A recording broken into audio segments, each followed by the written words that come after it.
Hello viewers, welcome to our channel. నేను మీ చరణ్ పరిమి. 300 మంది అమ్మాయిల జీవితాలని రోడ్డున పడేశాడు ఒక బీటెక్ స్టూడెంట్. సో ఎవడు వాడు ఏంటి ఏం జరిగిందనేది చూస్తే, గుడివాడ తాలూకా గుడ్లవల్లేరు ఇంజనీరింగ్ కాలేజీలో దాదాపు హాస్టల్లో 300 మంది అమ్మాయిలు ఉంటూ ఉన్నారు. అయితే వీళ్ళ వాష్రూముల్లో హిడెన్ కెమెరాస్ పెట్టి వాళ్ళని స్నానాలు చేసేది కావచ్చు, వాళ్ళ పర్సనల్ స్పేస్లో ఇట్లా కెమెరాలు పెట్టి వాళ్ళ న్యూడ్ వీడియోలు షూట్ చేయడానికి అతను ప్లాన్ చేశాడనమాట. ఆ విధంగా దాదాపు వాళ్ళవి అనేక న్యూడ్ వీడియోలు, 100 న్యూడ్ వీడియోలు అయితే షూట్ చేయడం జరిగింది. సో ఈ విషయం ఒక్కసారిగా ఉద్రిక్తతలు చెలరేగి చాలా పెద్ద ఎత్తున ఇప్పుడు అమ్మాయిలందరూ కూడా ఆ రోడ్ మీదకి వచ్చి ధర్నాలు చేస్తున్నారు. నైట్ పూట రాత్రి నుంచి జరుగుతూ ఉంది. వాళ్ళ మొబైల్ ఫోన్స్ లైట్లు వేసి మరీ చేస్తూ ఉన్నారు. ఎందుకంటే అక్కడ పవర్ కట్ కూడా చేసేసారు వీళ్ళు ధర్నా చేయకుండా ఉండటానికి. సో ఎందుకు ఇట్లా జరిగింది, వీడు ఎవడు, ఎందుకు ఇలా చేశాడు, దీని వెనక ఏముంది, ఇది నిజానికి ఈ అమ్మాయిలకి ఈ సంగతి తెలిసి కూడా వాళ్ళని ఈ విధంగా అన్యాయం చేశారని తెలిసి కూడా దాదాపు వారం రోజులైంది. వారం రోజుల నుంచి కూడా మరి ఇది ఎందుకు సైలెంట్గా ఉండి రాత్రికి రాత్రి ఎందుకు ఇది బ్లాస్ట్గా పేలింది, ఈ వారం రోజులు ఏం జరిగింది, ఇతని వెనక ఎవరున్నారు, ఇప్పటిదాకా ఇతన్ని అరెస్ట్ చేయకుండా ఇప్పుడు ఎందుకు అరెస్ట్ చేశారు, ఏంటి అనేది ఒకసారి మనం గమనించి చూద్దాం. ఈ కాలేజీ మామూలుగా అయితే దీనికి దాదాపు 20 ఏళ్ళ చరిత్ర ఉంది. మంచి పేరున్న కాలేజీ ఇది, ఇంజనీరింగ్ కాలేజీ. అందరూ ఎక్కువగా ఆ ప్రాంతంలో ఇంజనీరింగ్ అంటే అక్కడ చదవాలని చెప్పి కోరుకుంటూ ఉంటారు.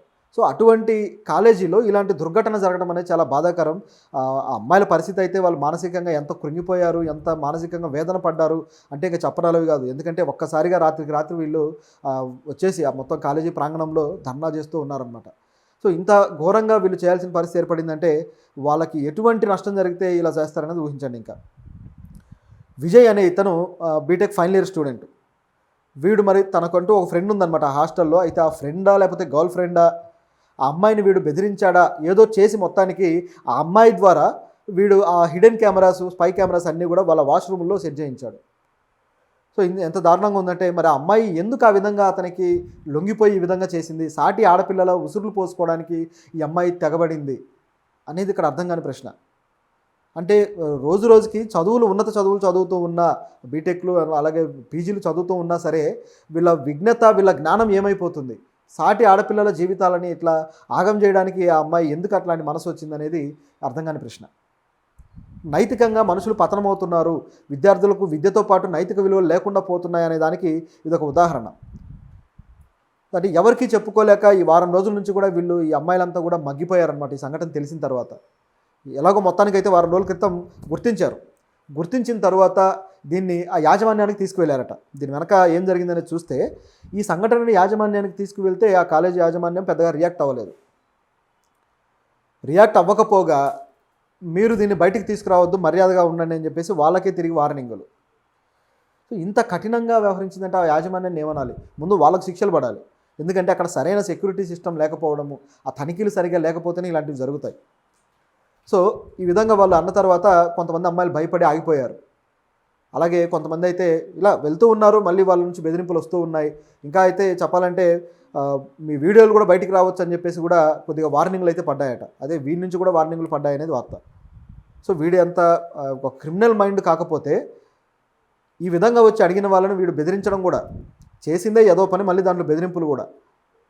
సో దాంతో ఇట్లా ఒకరికి తెలియకుండా ఒకరు వెళ్ళడము, కంప్లైంట్లు ఇవ్వడము, అదేమో ఫెయిల్ అవ్వడము, వీళ్ళు మళ్ళీ రావడము, ఇదంతా జరిగిన తర్వాత ఒక 4-5 రోజులకి వీళ్ళకు ఇలాంటి వాళ్ళు చాలామంది ఉన్నారని వాళ్ళకు హాస్టల్లో డిస్కషన్లో రిలీజ్ అయ్యారు, చాలామంది ఉన్నారు అని. సో వీళ్ళంతా ఒక గ్రూప్గా అయ్యి ఇక లాభం లేదు, దీని మీద పెద్ద ఉద్యమం తీసుకురాకపోతే ఇక మన జీవితాలు రోడ్డున పడ్డట్టే అన్నట్టు వాళ్ళు భయపడ్డారు.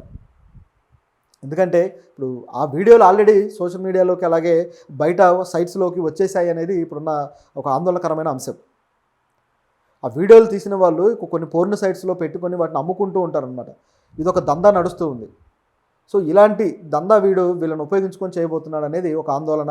ఆల్రెడీ కొన్ని వచ్చేసాయని చాలామంది కంగారు పడిపోయి వాళ్ళు డిప్రెస్ అవుతున్న పరిస్థితి కూడా ఉంది. సో ఎవరు కూడా వాళ్ళు మళ్ళీ ఏ అఘాయిత్యం చేసుకోకుండా వాళ్ళకు ఒక మానసిక స్థైర్యం అయితే కావాల్సిన పరిస్థితి ఇప్పుడు ఉంది. ఈ ఆడపిల్లల తల్లిదండ్రులు అందరూ కూడా వాళ్ళతో పర్సనల్గా మాట్లాడే ఒక ధైర్యాన్ని చెబితే తప్ప ఇది వాళ్ళల్లో ఒక ధైర్యాన్ని అయితే నింపలేరు, ఒక స్థైర్యాన్ని నింపలేరు. సో ఇది ఇక్కడ ముఖ్యంగా చేయాల్సిన అంశం. అలాగే ఇప్పుడు వీడైతే ఎవరైతే ఈ నిందితుడు ఉన్నాడో ఇతన్ని పోలీసులు ఈ ఆందోళన తరువాత వాళ్ళు అరెస్ట్ చేయడం జరిగింది. అతనితో పాటు అతనికి సహకరించిన ఆ అమ్మాయిని కూడా అరెస్ట్ చేయడం జరిగింది. అయితే ఇక్కడ ఎందుకు ఈ యాజమాన్యం బెదిరింపులకు పాల్పడింది, రెండోది పైగా సెటిల్మెంట్కి కూడా పాల్పడ్డారట. సెటిల్మెంట్ చేస్తాము, మీరు అది ఇది అని చెప్పేసి మీరు కామ్గా ఉండండి అని. కానీ ఏమాత్రం ఎవరు లొంగలేదు, అదైతే మెచ్చుకోవాల్సిన అంశం. సో ఈ కాలేజ్ యాజమాన్యాన్ని అయితే ఖచ్చితంగా యాక్షన్ తీసుకోవాల్సిందే. ఎందుకంటే మా పేరు పోతుంది అని చెప్పేసి వీళ్ళు ఈ విధంగా ఉండటం వల్లే ఇంతమంది ఆడపిల్లలు ఈరోజు ఇట్లా ఆందోళన పడాల్సిన పరిస్థితి వస్తుంది. వాళ్ళకు లక్షలు ఫీజులు కట్టి అక్కడ జాయిన్ అయ్యి సెక్యూరిటీ ఉంటుందని భావిస్తే ఈ విధంగా జరిగితే దాని బాధ్యత ఎవరిది? కాలేజీది కాకపోతే ఎవరు బాధ్యత తీసుకోవాలి? సో ఇది పరిస్థితి. అయితే దీని విషయంలో ప్రభుత్వం కూడా రియాక్ట్ అయింది. లోకేష్ గారు అయితే, మంత్రి లోకేష్ గారు దీని మీద ఆ నిందితులకు కఠినమైన శిక్షలు వేసేలా మేము చర్యలు తీసుకుంటామన్నారు. అలాగే కాలేజ్ యాజమాన్యానికి కూడా తీసుకోవాలి, అది ఆయన చెప్పాల్సిన అవసరం ఉంది. దాంతోపాటు మరోవైపు చంద్రబాబు గారు కూడా పోలీసులకి దీన్ని సీరియస్గా తీసుకొని దర్యాప్తు చేయండి అని చెప్పేసి ఆయన కూడా ఒక ఆర్డర్ అయితే పాస్ చేయడం జరిగింది. అట్లాగే కొల్లు రవీంద్రని అలాగే కొంతమంది నాయకులని అక్కడికి వెళ్ళి ఆ ఘటనా స్థలానికి వెళ్ళి మీరు పరిశీలించండి అని చెప్పేసి చెప్పడం జరిగింది. సో వాళ్ళు అక్కడికి వెళ్ళి ఇప్పుడు హామీ అయితే ఇవ్వబోతున్నారు. సో ఇది ఇక్కడ జరుగుతున్న సంఘటన. అయితే ఇటువంటి సంఘటనలు మన దేశంలో కొత్త అయితే కాదు. ఇలాంటి దుర్మార్గమైన సంఘటనలు ఎప్పటి నుంచో జరుగుతూ వస్తున్నాయి. ఎప్పుడైతే మొబైల్ ఫోన్, ఇంటర్నెట్ అనేది మన దేశంలో విస్తృతంగా అందుబాటులోకి వచ్చిందో అప్పటి నుంచి కూడా ఈ తరహా స్కాములు, ఈ తరహా దుర్మార్గాలు మహిళల పట్ల పెరుగుతూ వస్తున్నాయి. అయితే ఇవే మళ్ళీ కొందరికి సాక్ష్యాలుగా కూడా పనికొస్తున్నాయి. కాకపోతే మహిళలు ముఖ్యంగా వాళ్ళ భద్రత అనేది ఒక ప్రశ్నార్థకంగా అయిపోయింది ఈ రోజుల్లో. ఎక్కడికి వెళ్ళినా, ఏదైనా హోటల్కి వెళ్ళినా, ఏ రెస్టారెంట్కి వెళ్ళినా, లేకపోతే ఎక్కడికి వెళ్ళినా సరే, ఒక హాస్టల్కి వెళ్ళినా, ఒక పీజీ పేయింగ్ గెస్ట్గా వెళ్ళినా, ఎక్కడికి వెళ్ళినా ఈ ఆందోళన అయితే ఉంటుంది. అక్కడ ఏమైనా ఉందేమో భయంగా బతకాల్సిన పరిస్థితి ఇప్పుడున్న సొసైటీలో మహిళలకు ఏర్పడింది. ఇలాంటిది గతంలో 5 ఏళ్ల క్రితం అయితే చెన్నైలో ఒక పీజీలో పేయింగ్ గెస్ట్ హాస్టల్లో ఇదే పద్ధతిలో ఒక సీసీ కెమెరాలు పెట్టడం, తర్వాత అది పెద్ద కేసు అవ్వడం అది జరిగింది. అదేవిధంగా 9 years బ్యాక్ నోయిడాలో ఇదే విధంగా అదే గర్ల్స్ హాస్టల్లో ఇట్లా కెమెరాలు పెట్టడము, అక్కడ కూడా 100 మంది అమ్మాయిలు ఇట్లా బలవ్వడం జరిగింది. సో దాంట్లో కూడా హెల్ప్ చేసిన మహిళ ఉంది, దుర్మార్గుడికి హెల్ప్ చేసిన మహిళ. అదేవిధంగా 11 years బ్యాక్ అయితే రాజస్థాన్లోని భరత్పూర్లో ఇదే పద్ధతిలో 11 years బ్యాక్ అంటే అప్పటికి జియోలు లేవు. సో ఇంత ఇంటర్నెట్ బ్లాస్టింగ్ అయితే పెద్దగా లేదు. అప్పుడు ఇంటర్నెట్ కూడా కాస్ట్ బాగా ఉండేది. సో ఆ టైంలో కూడా ఈ సీక్రెట్ కెమెరాలు, హిడెన్ కెమెరాలు తెచ్చిపెట్టి సో ఈ తరహాలో చేశారన్నమాట. సో అప్పటి నుంచి కూడా ఇలాంటివి జరుగుతూ ఉన్నాయి. సో వీటిని ఎందుకు అడ్డుకట్ట వేయలేకపోతున్నారు? హాస్టల్స్ కావచ్చు, ప్రభుత్వాలు కావచ్చు, ఎందుకు ఇక్కడ సరైన సిస్టమ్ ఏర్పాటు చేసి వాళ్ళకి రక్షణ కల్పించలేకపోతున్నారంటే కొన్ని విషయాల్లో వీళ్ళు సరైన పద్ధతులు పాటించట్లేదు. ఎందుకంటే ముఖ్యంగా ఈ హిడెన్ కెమెరాస్ కావచ్చు, సీసీ కెమెరాలు కావచ్చు, ఇలాంటివి ఆ సీక్రెట్ స్పై కెమెరాలు కావచ్చు, వీటిని డిటెక్ట్ చేయడానికి డిటెక్టర్స్ ఉంటాయి. సో అలాంటి ఆబ్జెక్ట్స్ తీసుకొచ్చేసి ఆ గాడ్జెట్స్ ఏవైతే ఉంటాయో వాటిని ఇప్పుడు వీళ్ళ వాష్రూమ్స్ కావచ్చు, అలాగే వీళ్ళ పర్సనల్ రూమ్స్ కావచ్చు, వీటిల్లో వీళ్ళు సెక్యూరిటీ పర్పస్లో పెట్టాల్సిన అవసరం ఉంది. ఆ డిటెక్టర్స్ పెట్టినప్పుడు అవి ఇచ్చే సిగ్నల్ ద్వారా గుర్తించడానికి ఛాన్స్ ఉంటుంది. అదేవిధంగా జామర్స్ ఉంటాయి. సో ఈ జామర్స్ను కూడా పెట్టినప్పుడు అవి డిటెక్ట్ చేస్తాయి, లేదా అవి ఆపరేట్ అవ్వకుండా వాటిని అడ్డుకుంటాయి, జామ్ అయిపోతాయి అన్నమాట.